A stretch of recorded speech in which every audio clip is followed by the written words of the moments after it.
I guess I need to clear things up. We're friends here. So, I guess, boundaries.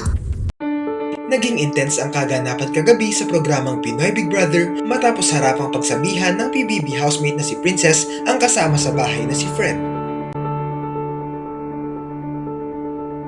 Nangyari ito sa kalagitnaan ng kanilang task kung saan kinakailangan nilang mag-ensayo para sumayaw ng iba-ibang mga folk dance.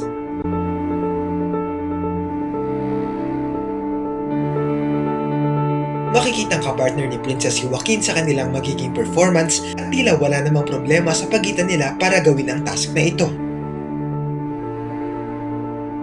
Pero si Fred, hindi napigilang kausapin ng nagtuturo sa kanila at tinanong kung pwede raw bang magpalit ng partner dahil gusto niyang makapartner si Princess.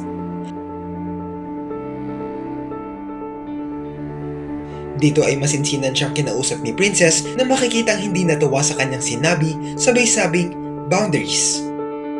Panoorin ang video. Will be the third level. Oh my God, this is gonna be so hard. Bali, dalawa pala. May request nga mag-switch ng part. Dalawa pala. May request nga mag-switch ng part. Dalawa pala. May request nga mag-switch ng part. I guess I need to clear things up. We're friends here. So, boundaries. To clear things up. We're friends here. So, boundaries. To clear things up. We're friends here. So, Mamaya pa lang mapapanood ang buong episode ng harapan nilang ito, pero maraming mga netizens na agad ang nakaabang sa mangyayari dahil natutuwa sila sa ganitong mga intense na eksena, lalo pat isa sila sa mga nabubuong love team sa season na ito ng PBB.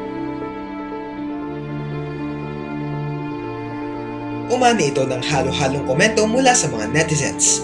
Marami ang natuwa kay Princess, lalo pat makikitang talagang sineseryoso niya ang task at hindi niya hinahayaang mawala ang focus niya dahil sa love team nila.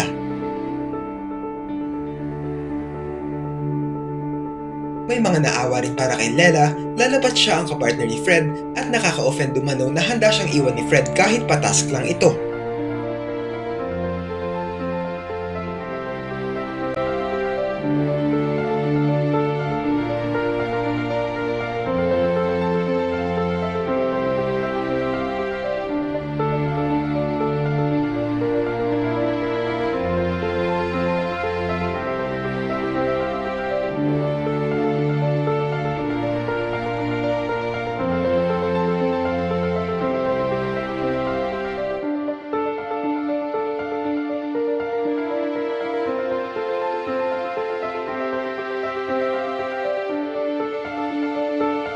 Ano ang masasabi niyo rito?